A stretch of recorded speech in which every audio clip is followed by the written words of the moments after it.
The political problem we are facing today in Nigeria is as a result of those who are well qualified to govern have decided to take a back seat and allow evil people to thrive. One thing about evil is that silence fuel evil. Silence fuel bad. Silence fuel anything that is not good enough.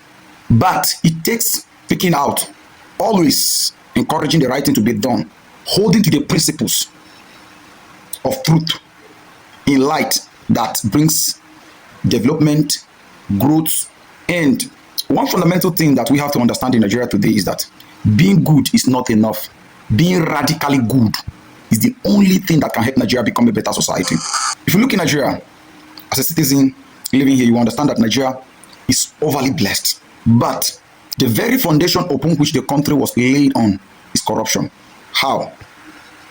In a society whereby truth doesn't matter, lies thrive. If you are living in a community or working in an organization that truth truly doesn't matter, it is a no-go area if you truly want to thrive in life. But if you look in Nigeria, you will realize that the very foundation upon which the country was laid on, truth was not taken serious. Truth was not considered as a paramount. I read the history, I understood that Mike Muxnoff shared fears toward the empathy or the sympathy of the Queen in order to get independent. And I can tell you for a fact that Nigeria is still in this mess because those who British decided to hand over power to make the ruling class in Nigeria don't care about the truth. Why?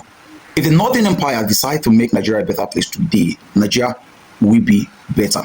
But what matters to the North the most is religion. How to change everybody become a Muslim. I'm not Islamophobic, God forbid. I sincerely love Muslims, but I hate radical Islamism that pushed an agenda of Islamizing Nigeria. It is a global agenda, and Nigeria is truly suffering the pain of it. And the majority Christian community in Nigeria, Christians are majority, but they are forced to accept to be minority. Christians are majority, but forced to accept the minority position, using force. In many northern Christian communities, as far as your name is a biblical name, it has already been targeted. You can call it anything you want to call it, but I'm feeling the pain. I'm speaking from the place of pain. You are being victimized automatically. Automatically, you become a target. Everything is weaponized using religion. How Islam can take over.